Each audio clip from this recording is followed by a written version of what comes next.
My name is Lynn Mathre. I'm from Virginia. I'm 65 years young.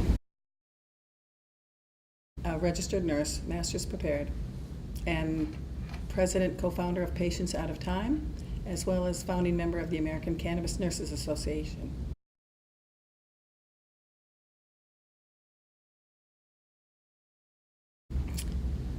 I got interested in cannabis a long time ago. I'm a nurse since 1975, was a lieutenant in the Navy Nurse Corps. After getting out of the Navy, I went back to graduate school. 1985, I did my thesis back then on marijuana disclosure to healthcare professionals. At the time, I was just looking into people were using marijuana. Did healthcare professionals ever ask about it? That survey changed my life. I went through NORML, the National Organization for the Reform of Marijuana Laws, to get my survey out to people who probably used cannabis. And in that survey, we asked about, we got the demographics. So we had people from 18 years of age to in their 70s and 80s. Occupations, we had any occupation you could think of, including a priest. Asked about their use. Asked if they were ever asked by a healthcare professional about their use. Most were never asked. I asked if they did use cannabis, would they admit their use to a healthcare professional? And over half said that they would because they thought it would be important. But the last question I asked on the survey was, what are your health concerns about marijuana? And I gave them a list. They could say none, even though I'm a moderate user, or none, even though I'm a heavy user, or they could check the box. I worry about its effects on my lungs, on my heart, on my brain, on my kidneys, on my fetus for pregnant women. And I had other. And in other, patients started writing in. I'm a multiple sclerosis patient. I use it for spasticity. I'm a spinal cord injured patient. It really helps with my spasticity. I used it during pregnancy for morning sickness. I used it for glaucoma. This woke me up. At the time, I had heard about cannabis being used for nausea and vomiting, chemo-induced nausea and vomiting. I didn't know any more. I started doing research, and I found the wonderful history of cannabis, the plant, which was a medicine, has been a medicine since the beginning of time, and it was nothing but lies, myths, greed, racism that reefer madness started back in the 1930s, and we're left with marijuana, cannabis, got out of our healthcare, put it this way, healthcare professionals never learned about cannabis as a medicine. We only learned about marijuana as a drug of abuse. Since that time, I've been on a journey since 1985 of learning more about cannabis and trying to educate people.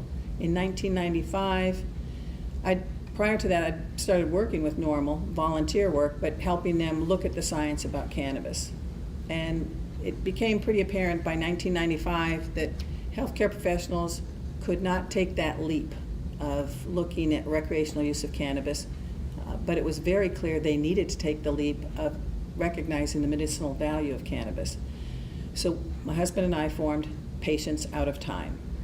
It's a national nonprofit where basically it's dedicated to educating the public and healthcare professionals about the endocannabinoid system and the therapeutic use of cannabis. After founding Patients Out of Time, it took us 5 years to get some accrediting body to actually accredit conferences on cannabis. Meaning that it would acknowledge that there was science behind it and physicians, nurses could get continuing education credits by attending. So we founded in 1995. By 2000, we had our first conference. The first conference was in Iowa City, Iowa. Frankly, it was there because of the dean at the College of Nursing, Melanie Dreyer, my mentor, did her research. Her PhD was in anthropology. She did her research on pregnant women smoking ganja or cannabis, marijuana, while pregnant.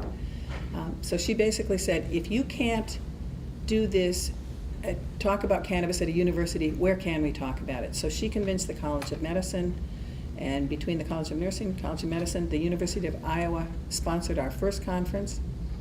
Here we are today, 2018. We're now going to be holding the 12th National Clinical Conference on Cannabis Therapeutics in Jersey City, this May 10th through 12th. The focus of the conference is cannabis relieves pain, treats addiction. We really want to target this opioid overdose epidemic People are dying. Literally over 100 a day. We have overdose deaths from opiates. Patients taking them sometimes as prescribed, sometimes maybe suicidal. We also have a serious problem with veteran suicides. We're losing minimum 22 veterans a day to suicide. Cannabis is a medicine that can help. The research is very clear. Cannabis for pain, it works with opiates. It slows down the tolerance that people build up to opiates. It works synergistically, which basically means cannabis and an opiate together, you get more than 1 in 1, a double combination, you get like 3 times, 4 times, 5 times the effects. Patients will immediately, on their own, start dropping down the opiates because they know they don't need them anymore. And the opiates for chronic pain tend to make most people fairly dull, lethargic, their mind isn't working clearly. So they want relief of pain. They don't want to be drugged. And cannabis all of a sudden is taking care of that need. They realize they don't need the opioids as much, and they sometimes get off them completely.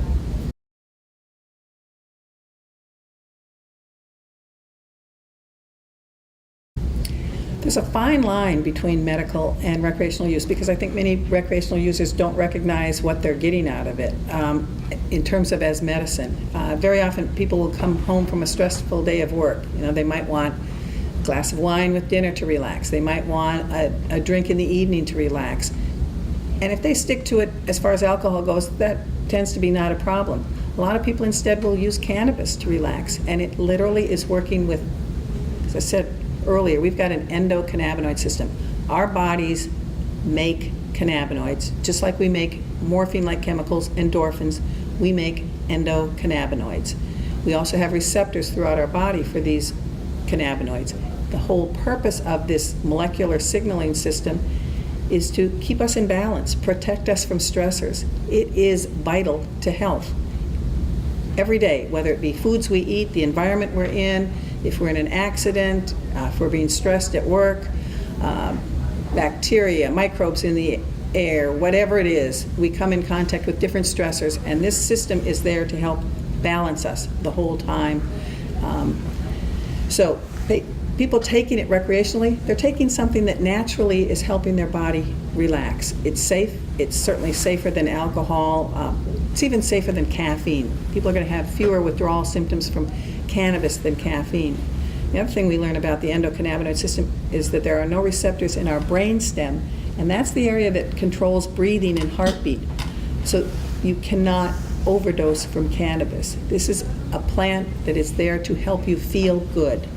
And yes, the THC gives euphoria. That's a feeling of good. In fact, runner's high, people have heard about runner's high, and they always say it's opioids. Runner's high is formed from, actually is caused by endocannabinoids. And if you ask somebody to say, what do you mean by runner's high? They say, I feel great. My body's working beautifully. I could run for miles. I feel joy. I just feel terrific.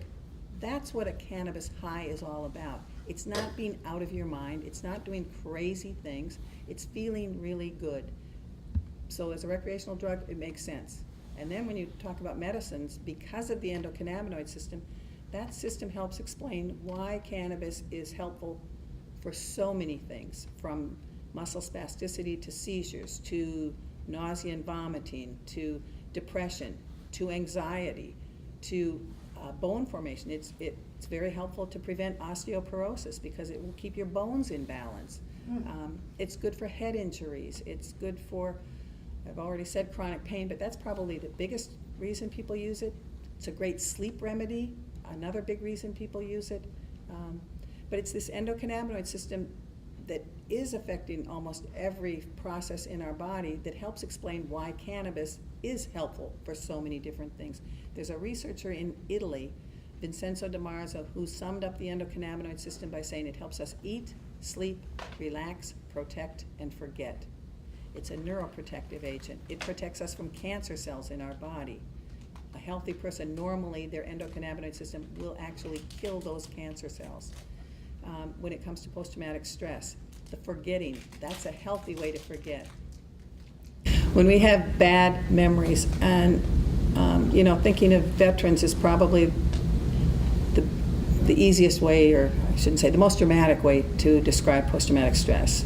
It can happen from anyone involved in a tornado with horrific loss of life, a hurricane, rape. But when you think of a veteran, it's over and over. The horrors of war, blowing up people, seeing your friends blown up, killing someone on your own, day after day. They come back totally devastated. Very hard to fit back into society. Can't sleep at night. The nightmares are coming at them. And veterans over and over will say, this makes me feel more normal, because it's literally helping to calm their body back down and get some perspective in life.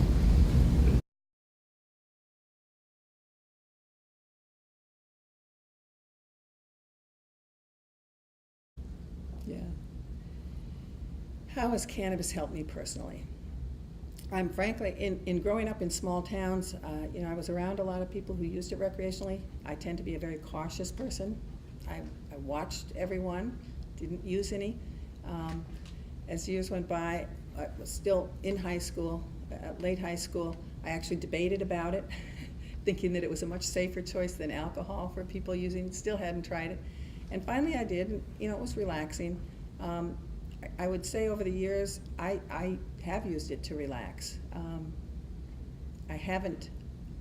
a victim of breast cancer, had surgery, had mastectomy. It was after the surgery that I learned about what a lot of people now call Rick Simpson oil, a concentrate of cannabis.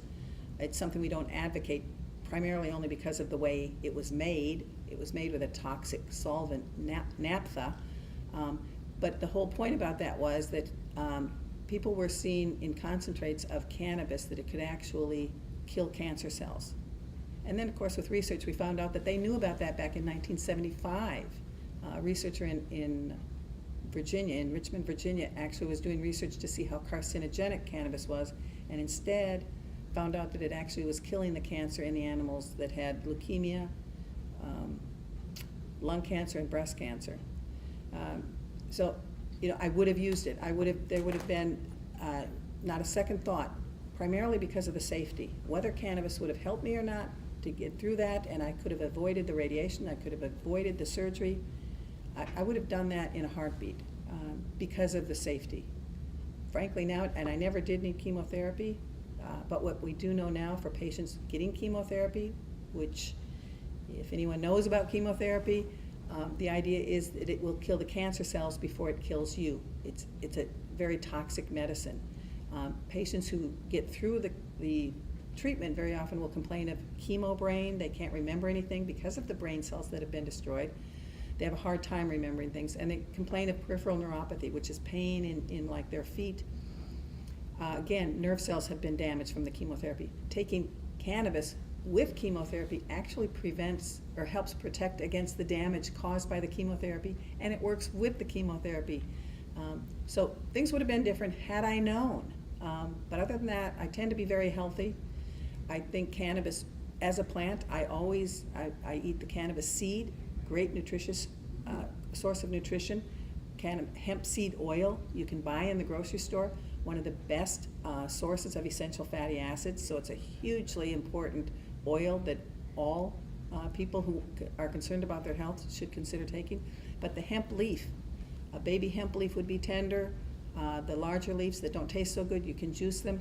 They're full of the raw ingredients in cannabis. Nothing is psychoactive in terms of nothing's going to get you high. The THC is in acid form. So this is a wonderful food. We all should be able to grow this plant. It's just a wonderful, literally a wonderful green leafy vegetable that moms should want to be feeding their children just to make sure the kids grow up strong.